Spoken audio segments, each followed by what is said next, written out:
Greetings. My name is Pastor Walter Chick McGill. I represent the Creation Seventh-day Adventist Church in Guys, Tennessee. On September 20th, 2012, Adventist Review published an article by Benjamin D. Schoun, How the Church Protects Its Image and Reputation. The article title is More Than a Name.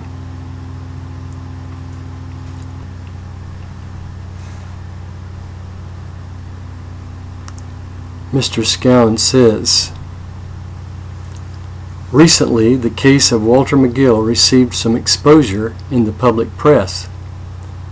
McGill believes he has a right to use the name Seventh-day Adventist, even though he and his group are not part of the organization.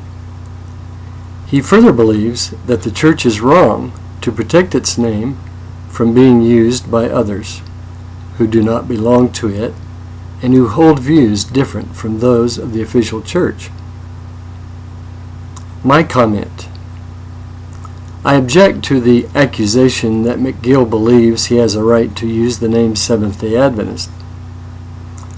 God mandated my use of the name Creation Seventh-day Adventist, which is another name. See Isaiah 65:15. The court has confirmed that our name has not been an impersonation of the Seventh-day Adventist Church. We have never traded on the reputation of the larger SDA denomination.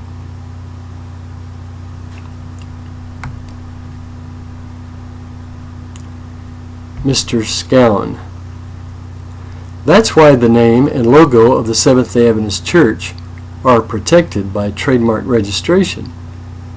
This action asks people who are not a part of this organization not to use the name or logo of the church. Why do we have to protect the name of the church? I make a comment. Does our logo appear to identify with the Seventh-day Adventist Church? Never.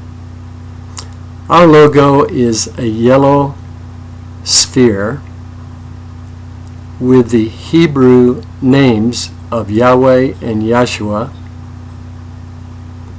including Creator of heaven and earth, Yah, our righteousness. This logo has no resemblance whatsoever to that of the Seventh-day Adventist Church. Mr. Schoun continues, what it means.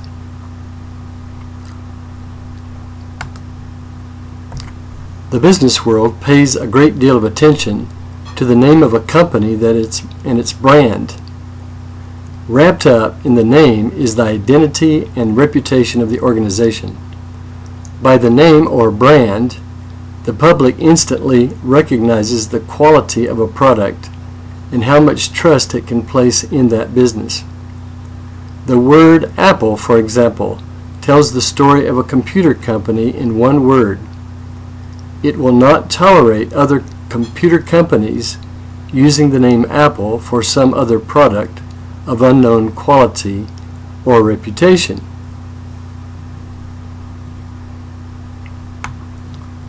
My comment.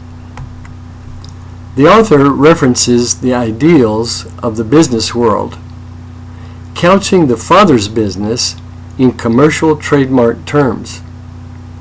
This manner of administration is abominable to the heavenly court, marrying the church with the world.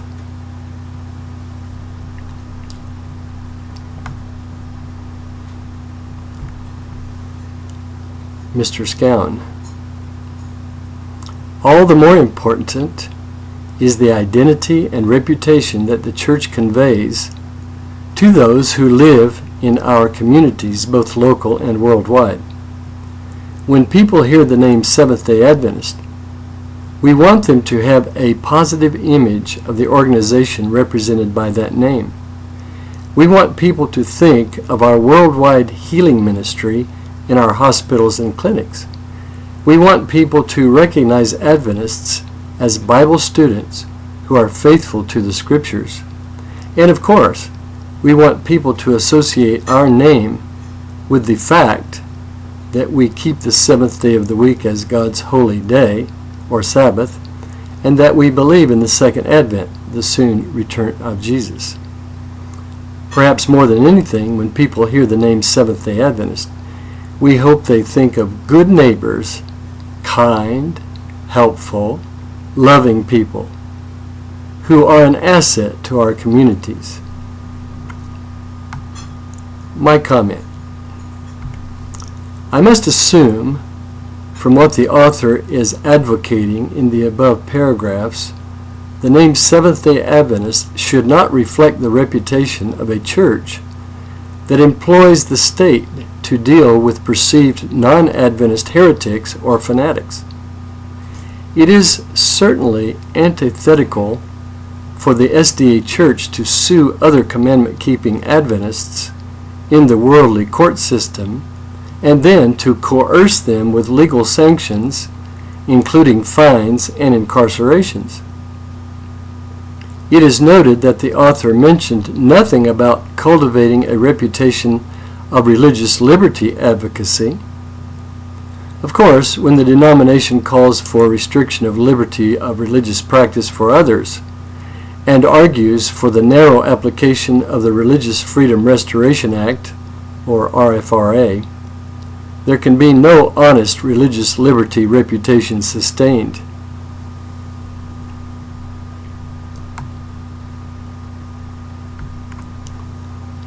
Schoun continues, Ellen White wrote of our church's name, quote, "The name Seventh-day Adventist carries the true features of our faith in front and will convict the inquiring mind," unquote.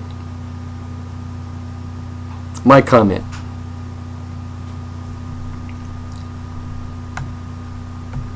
Ellen White wrote of the name of a faith, not a trademark that is to be protected by civil magistrates.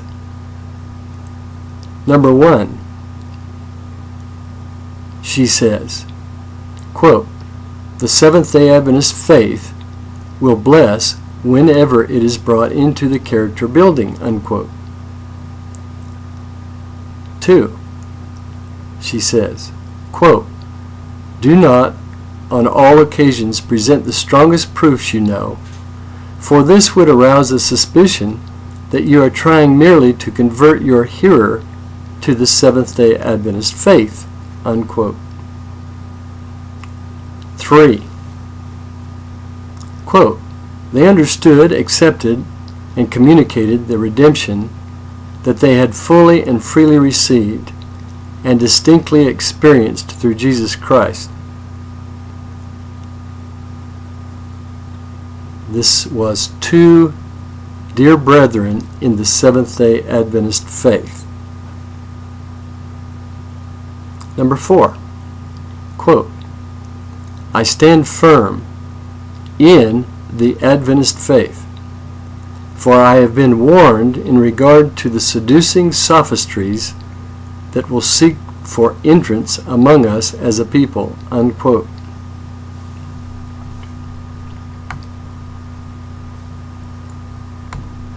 While Mrs. White writes of the Seventh-day Adventist Church and Seventh-day Adventist churches, she is not implying anything close to the modern corporate image worship advocated by the present SDA denomination. The name of the religion predates the legal formation of the church, as discovered by the Honorable Judge Mariana Fowler. I'm now quoting from the judge in General Conference Corporation of Seventh-day Adventists versus Seventh-day Adventist Kinship International, 1991. Quote, The court finds, therefore, that Seventh-day Adventism, the religion, pre-existed the Seventh-day Adventist Church, unquote. Obviously, Seventh-day Adventist is the name of a person adhering to Seventh-day Adventism, the religion. Creation's Seventh-day Adventism is a religion spawned from Seventh-day Adventism, and its adherents are called Creation Seventh-day Adventists. There is nothing confusing about this.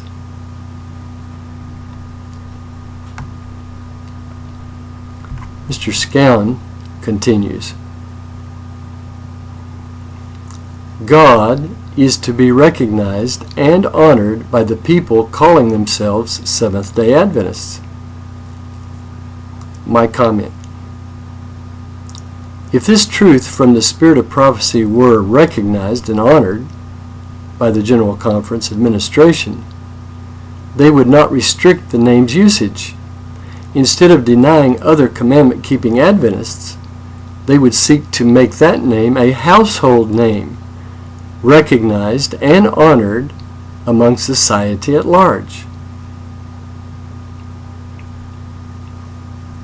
Mr. Schoun continues quoting Ellen White, quote, "We must guard against that which would bring a stain upon the name of Seventh-day Adventists and destroy the confidence of the people in the message of truth which they must bear to the world," unquote. My comment: what was the method Ellen White endorsed as to guarding against that which would bring a stain upon the name of Seventh-day Adventists? Was it the employment of the strong arm of civil government? No, it can never be. Read the testimony in its context, please. Quote, "I was shown that we must give no encouragement to these demonstrations of fanaticism, but must guard the people with a decided testimony against that which would bring a stain upon the name of Seventh-day Adventists and destroy the confidence of the people in the message of truth which they must bear to the world," unquote. That is from Third Selected Messages, page 378, paragraph 3. The people, not the name, were to be guarded with a decided testimony. This method has no relation to the initiation of civil lawsuits and trademark protection as applied by the present SDA denomination's administrators. What a misapplication of inspired counsel.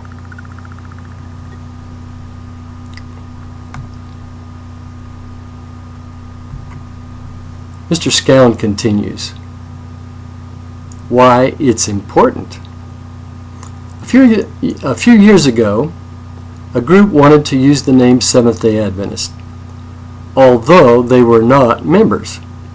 The group's practice was to put up negative, accusatory billboards against members of another denomination. The billboards conveyed an explicit message that the billboard sponsors were hateful extremists. Would you want the public to assume that this was the position of the Seventh-day Adventist Church? My comment: this was the case of the Eternal Gospel Church founded by Seventh-day Adventist believers. The Roman Catholic Church was not inclined to bring a lawsuit against those believers, but the General Conference administration did.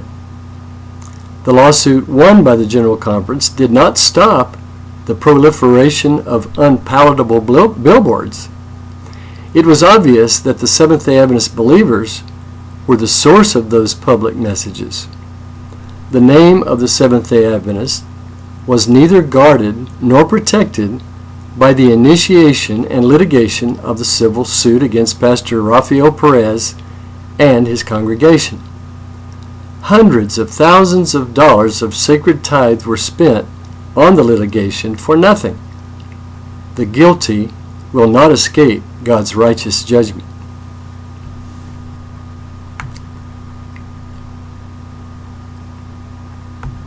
Mr. Schoun writes, in 1993, when David Koresh and his group in Waco, Texas made headlines, the news media at first connected him with the Seventh-day Adventist Church. After all, Koresh had once been a member of the church, and a number of his followers had once been Adventists. But the church quickly disassociated itself from Koresh, his strange teachings about last-day events, and his twisted, immoral practices. Had we not protested, the public could easily have concluded that this was what the Adventist Church was all about. My comment.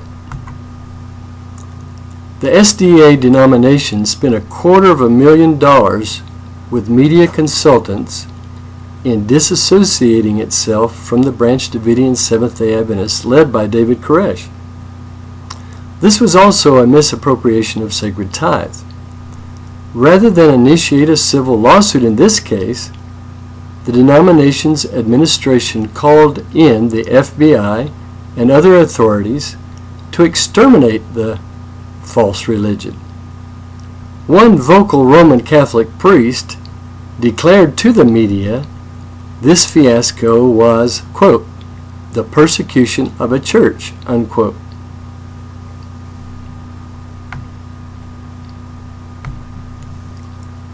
Schoun continues, in my occasional conversations with Muslims, they try to assure me that they are not all terrorists. And of course I believe them. Most Muslims are not terrorists. But I also ask why they do not do more to disassociate themselves from terrorists and protest their philosophies and violent practices. I think that would help Muslims to be better understood. My comment. Is it possible the Muslims are more Christian in behavior than the modern SDA denomination's administration? Religion's many controversial issues cannot be remedied by way of the strong arm of civil government. Pioneer Adventists understood that persuasion is the method of Christ and that compulsion is the work of Satan. Ellen White wrote, quote, force is the last resort of every false religion. From Signs of the Times, May 6, 1897, paragraph 16.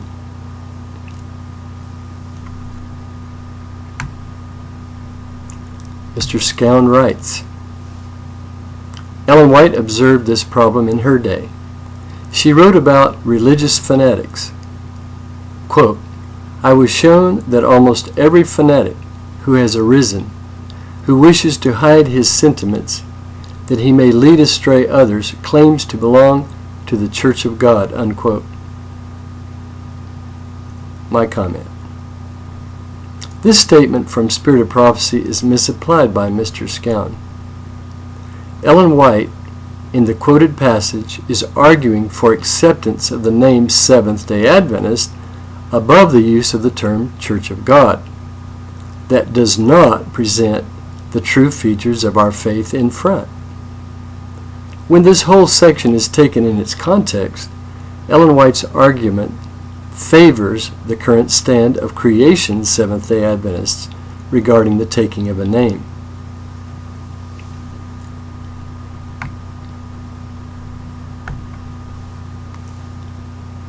Mr. Schoun writes this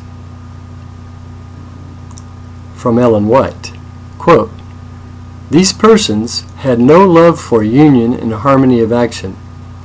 They delighted in disorder, confusion, distraction, and diversity of opinion were their choice. They were ungovernable, unsubdued, unregenerated, and unconsecrated, and this element of confusion suited their undisciplined minds. They were a curse to the cause of God and brought the name of Seventh-day Adventists into disrepute, unquote.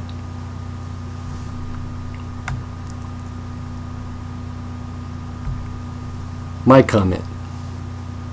Was Ellen White suggesting that those who were a curse to the cause of God and who brought the name of Seventh-day Adventists into disrepute should be sued in the worldly courts and sanctioned with fines and jail time? No, it could never be. Is Mr. Schoun suggesting that Creation's Seventh-day Adventists are of this class? Where is his evidence? In Guys, Tennessee, the SDA Church is positively esteemed by the community. In East Africa, where our free humanitarian services have flourished, Creation's Seventh-day Adventists are appreciated among the community, including mainline SDA Church members. Government officials highly regard our presence and services. In the legal record of 6 years litigation, there is no indication of wrongdoing by Creation's Seventh-day Adventists, other than possessing a name that is potentially confusingly similar to the plaintiff's trademark and refusing to cease using their divinely mandated name.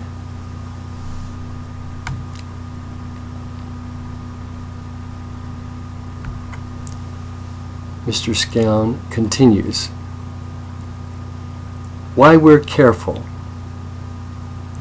Why would a group of people who are not members of the Seventh-day Adventist Church try to use the name?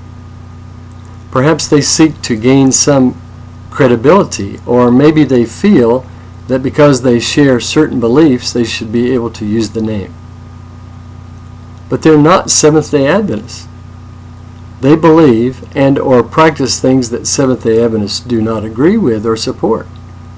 If they believed and practiced all that Seventh-day Adventists believe and practice, they could become members and have the privilege of using that name. But having more than one organization use the same name only creates confusion. Our identity and good reputation are at risk when we don't protect our name.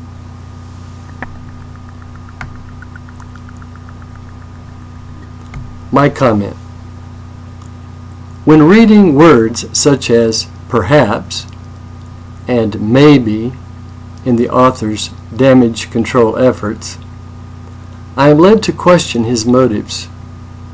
He seeks to cast Creation's Seventh-day Adventists in the worst possible light without citing examples or evidence. This manner is neither fair nor Christian. In fact, we have not claimed to be Seventh-day Adventists, as the term would apply to Seventh-day Adventist Church members.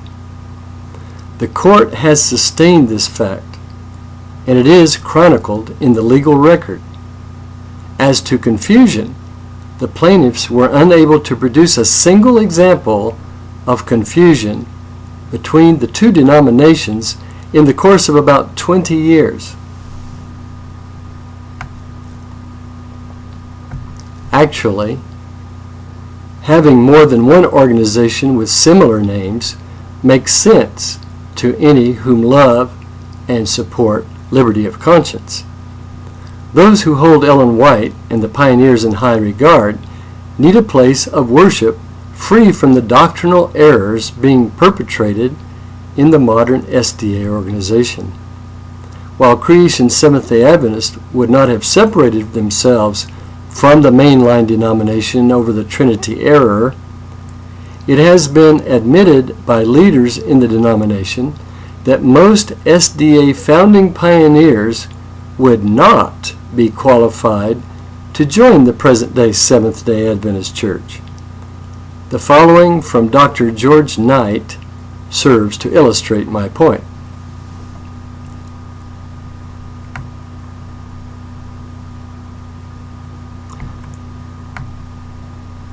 Most of the founders of Seventh-day Adventism would not be able to join the church today if they had to subscribe to the denomination's fundamental beliefs.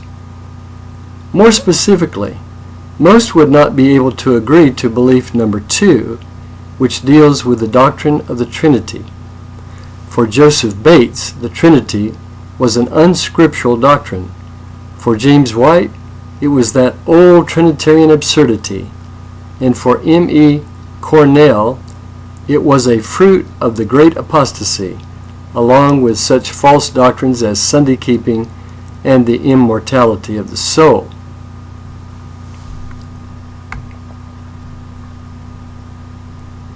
In like manner, most of the founders of the Seventh-day Adventism would have trouble with fundamental belief number 4, which holds that Jesus is both eternal and truly God. For J.N. Andrews, the Son of God, had God for his Father, and did at some point in the eternity of the past have beginning of days. And E.J. Wagner of Minneapolis, 1888 fame, penned in 1890 that there was a time when Christ proceeded forth and came from God, but that time was so far back in the days of eternity that to finite comprehension it is practically without beginning.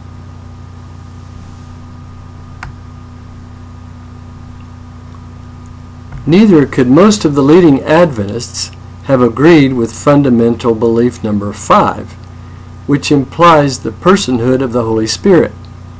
Uriah Smith, for example, not only was anti-Trinitarian and semi-Arian, like so many of his colleagues, but also, like them, pictured the Holy Spirit as that divine, mysterious emanation through which they, the Father and the Son, carry forward their great and infinite work.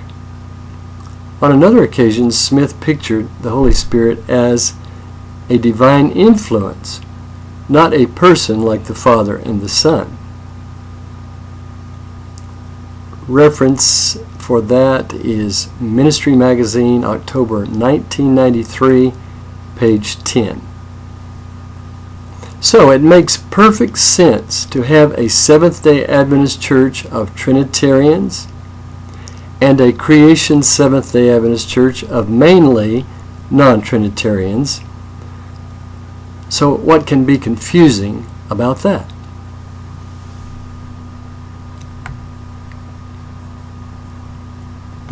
Mr. Schoun writes, "Indeed, in our society, our church may even become legally liable for the actions of a group that holds the same name. While we might finally be exonerated, it would likely require some lengthy and involved legal processes to make the distinction."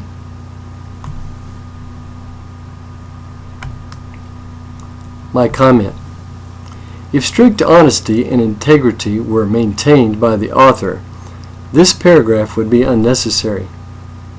As the legal record reveals, our conflict between the Seventh-day Adventist Church plaintiffs and the Creation Seventh-day Adventist Church is not one that could possibly evolve into a case of legal liability. There has been no instance of impersonation or use of the same name by Creation Seventh-day Adventists.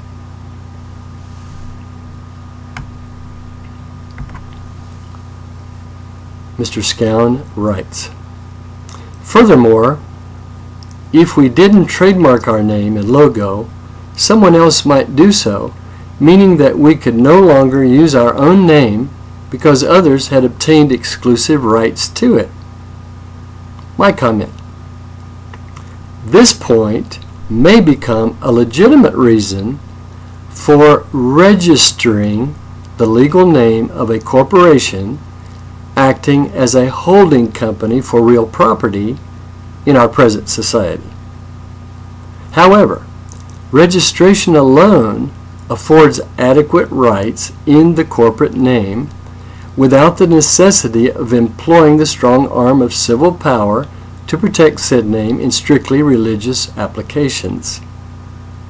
In reality, it is God's prerogative to protect His name in religious matters.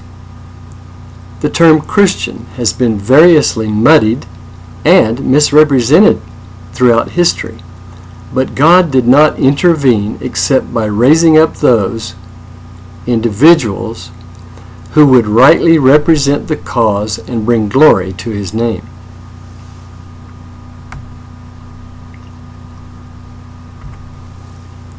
Mr. Schoun concludes with this: our name means something. It is an important part of our witness to the world. We protect our name because we value it. It is an important asset of our church. And my final comment: the name Seventh-day Adventist will never be a Christian witness to the world.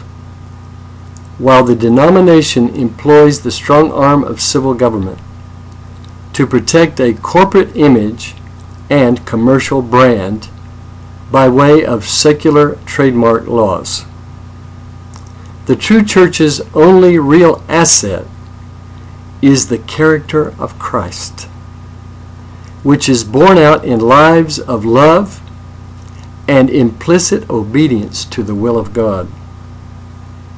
Quote, "It is not the true church of God that makes war with those who keep the commandments of God and have the testimony of Jesus Christ.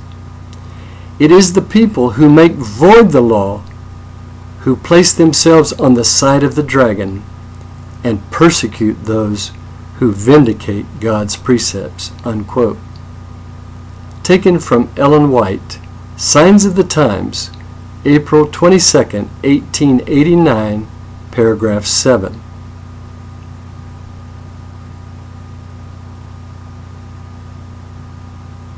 This concludes my comments on the Adventist Review article, September 20th, 2012, entitled More Than a Name. Good day.